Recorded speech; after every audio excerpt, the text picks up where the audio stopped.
Hello guys, welcome back to my YouTube channel. मैं हूं निखिल और आप देख रहे हैं चैनल। आज जो है हम लोग बनाने वाले हैं माँ दुर्गा का ड्राइंग। और आज जो है हम लोग आप लोगों को आउटलाइनिंग और जो है रैली करके आपको इस वीडियो में दिखाने वाले हैं। तो फटाफट से जिन लोगों ने वीडियो को सब्सक्राइब, लाइक और शेयर नहीं किया, फटाफट से सब्सक्राइब और लाइक शेयर कर लीजिए और घंटा दबाना ना भूलिएगा। तो फटाफट से हम लोग वीडियो को स्टार्ट करते हैं। तो सबसे पहले हम लोग जो है माँ दुर्गा का जो है आउटलाइनिंग कर लेंगे।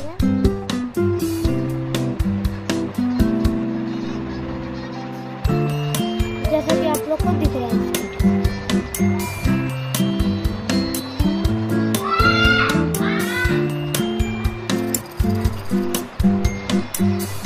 यहाँ पे आप लोग देख सकते हैं कुछ इस प्रकार से जो है आप लोगों को आउटलाइनिंग कर देना है। और मैं आउटलाइनिंग का वीडियो क्यों बनाता हूँ, क्योंकि गाइस जो है आप लोग आउटलाइनिंग को देख के आप लोग भी बना सकते हैं। तो अदर साउंड अगर सुनाई दे रहा होगा तो कृपया इग्नोर कीजिएगा और ड्राइंग पे मेरे फोकस कीजिएगा। तो फटाफट से आउटलाइनिंग करने के बाद आपको पूरा ऐसे दिखाऊंगा। तो गाइस जैसा कि आप लोग देख सकते हैं आधा जो है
शेर है उस पर भी ब्राउन कलर करेंगे हल्का।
अगर वीडियो पसंद आया तो लाइक और सब्सक्राइब जरूर कीजिएगा और कमेंट में जय माता दी जरूर लिखिएगा। हमारा ड्राइंग पूरा हो गया है। जय माता दी जरूर लिखिएगा।